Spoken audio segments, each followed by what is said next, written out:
2003년에서 4년 중국에 대한 외신들을 살펴보면 모두 중국 주식에 대해 부정적인 것들을 확인할 수 있습니다.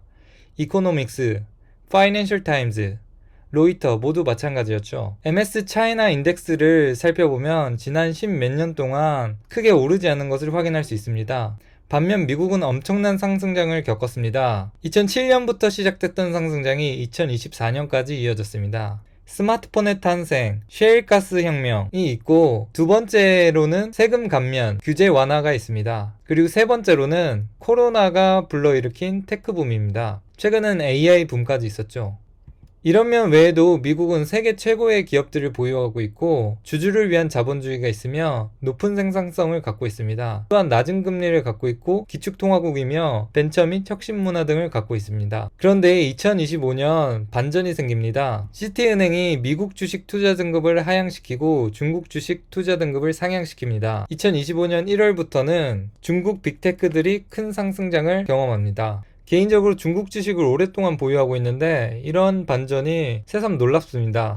이러한 배경에는 크게 두 가지 원인이 있습니다. 첫 번째로는 딥시크의 출현, 두 번째로는 중국 정부의 정책 변화입니다. 미국과 중국은 현재 경제 및 AI 전쟁 중입니다. 그리고 미국은 소프트웨어, 하드웨어, 인프라스트럭처를 모두 갖고 있으며 대표적인 기업으로는 오픈 AI, 엔비디아, 아마존, 마이크로소프트, 구글 등이 있습니다. 이런 것들을 보면 미국의 승리는 너무 당연해 보입니다. 그런데 갑자기 딥식이 등장합니다. 딥식은 오픈소스이며 오픈AI 5원 모델보다 개발 비용이 약 27배 저렴한 모델입니다.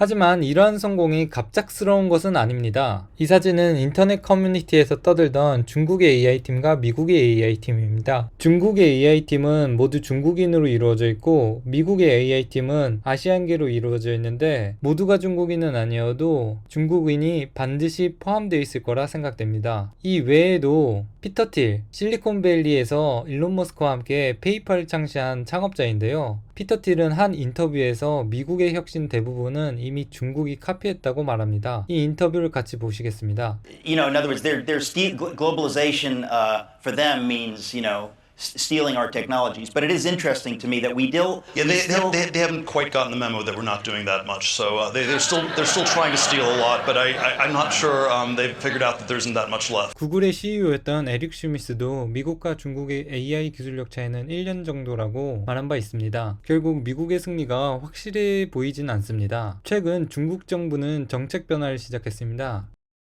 그 대표적인 사진이 시진핑과 마윈이 악수를 하는 사진입니다. 중국 정부는 기존에 빅테크 규제를 강하게 해왔습니다. 하지만 최근은 그 변화를 시작하는 대표적인 사진이라고 생각합니다. 그 외에도 경제부양 정책 세 가지를 시작했는데요. 첫 번째는 소비 촉진 및 국내 수요 확대, 두 번째는 재정 및 통화 정책, 세 번째는 산업 구조 개선 및 혁신 촉진입니다. 첫 번째, 소비 촉진 및 국내 수요 확대입니다. 중국은 이구환신이라는 정책을 통해 자동차, 가전, 전자기기에 대한 교체 지원금을 지급하고 있습니다. 두 번째로는 재정 및 통화 정책 강화인데요. 우선 중국은 재정 적자율 목표를 3%에서 4%로 올려 GDP 대비 정부 지출을 더 늘릴 생각입니다. 그리고 금리를 최근 몇 년 동안 계속 하향하고 있습니다. 또한 산업구조 개선 및 혁신도 촉진하고 있는데요. 이는 과거 빅테크 규제했던 양상과 매우 반대되는 모습입니다. 민영경제촉진법이라는 촉진법으로 기업에 힘을 싣고 있습니다. 이 법의 핵심 내용은 어떤 기관도 법적 근거 없이 민간경제 활동에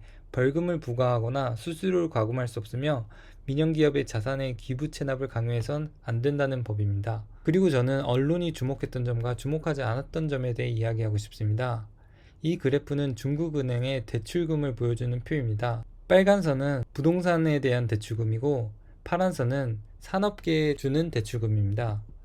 중국은행의 부동산 대출 비중은 축소하고 있으며 산업 영역 대출을 확대하는 것을 볼 수 있습니다.